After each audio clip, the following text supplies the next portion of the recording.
Aye. So.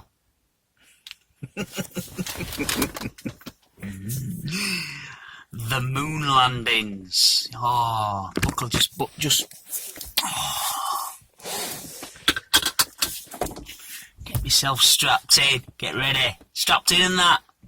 I'm ready. Come on. Yeah. Why was it? The moon landing. You watch the footage of the moon landings, and you've got. Watch the footage of the moon landing. You watch the footage of the astronauts on Apollo 15, 16, 17, I think it is. There's some really, really good footage of them walking, like long shots of them walking about on the moon and doing what it is they should be doing. So yeah, they're doing all this stuff on the moon there. And in some of the footage, they lay on the floor and then they get back up and yeah, it looks like, to all intents and purposes, to anybody watching, anybody giving it a cursory glance, it looks like they're being pulled back up on wires. And that's one of the things, a lot of people look at that and go, that really doesn't look good, that really does look like they're on wires. And this is one of the things that Joe Rogan discussed on one of his podcasts. He had, I've forgotten his name. The man in a hat. The cat in a hat. Scientist guy. Famous scientist guy. Who wears a hat. And he's, oh yeah. And it's been on Joe Rogan a couple of times. And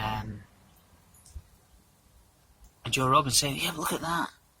And this scientist guy, the cat in the hat,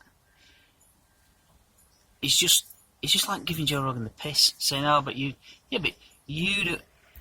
not seen anybody in that gravitational environment, so then why would you know what it looks like?" It's like, this bloke's a peddler of science, and yet he's not giving a scientific explanation. He's not.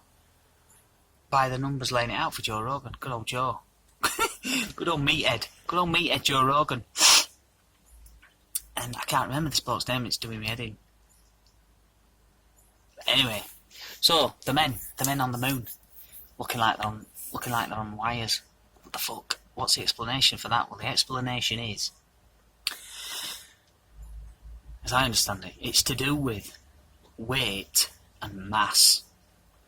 Now here on Earth, we're subject to 1g, 1 gravity, and that equates to a gravitational acceleration of 9.98 metres per second squared, I believe, or thereabouts. So, weight is a property of gravity. Okay, we say here on the Earth, we say, oh, I'm going to weigh something that's not correct. Neil deGrasse Tyson, that's his name, the cat in the hat. Neil deGrasse Tyson, yeah. More of a pain in the arse, really. But he's one of the high priests of science, and fuck you if you want to question him. You didn't want to spend the time in explaining science to people. Anyway, so back to the weight and mass thing. Mass is a measurement of something's mass, and that always stays the same. If you have something that has a mass of a kilo, and here on the Earth, it'll have a weight of 9.98 newtons, because weight is measured in newtons, because weight is a property of, or a product, I beg your pardon, is a product of gravity. Weight is a force, a measurement of force. Mass is a measurement of mass. Anyway, mass stays the same, but mass is measured in kilos. But we often mostly say, here on Earth, it weighs so many kilos. That's not a correct statement. That's not a scientifically correct statement, however. If you go then to the moon, that object will still have a mass of a kilo, but it will weigh 1/6 of what it does on the Earth. It will exert a force of 1/6 of what it does on the Earth. Because on the Earth you've got 1g. On the moon, I believe it's 1/6 the gravity you've got on the moon. You've got on the Earth. So, but it still has the same amount of mass. So proportionally, on the moon, an object has a lot more mass than it has weight. And a comparison to draw is that if you were to get a cricket ball, or in the United States, a baseball, you get yourself a baseball and you get yourself a piece of paper and you scrunch up the piece of paper into about the same size as a baseball. You've got two objects there that are about the same size, but one has a lot less mass. Okay. Now the baseball, you can throw a baseball a certain distance. You can probably throw that baseball a lot further than you can the scrunched up bit of paper. Even though the scrunched up bit of paper has less mass, so it's easier for you to throw it, but the baseball, you can impart into the baseball a lot more energy because it's got more mass to it. And because it's got more mass and subsequently more energy that you've put into it, it travels further, it's got more inertia. And I believe that's what we're seeing when we watch the footage of the astronauts getting up on the moon and looking like they're getting pulled up by wires.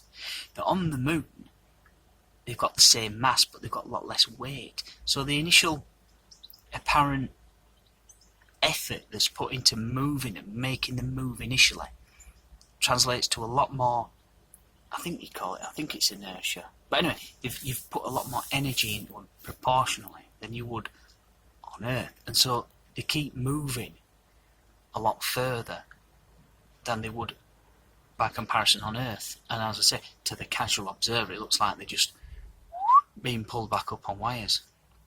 But good old cat in the hat, Neil deGrasse Tyson, don't bother his ass with that explanation. You know, he just says to Joe, yeah, but they're just stupid people who don't understand science. Yeah, but Neil, you're not helping your cause, Neil.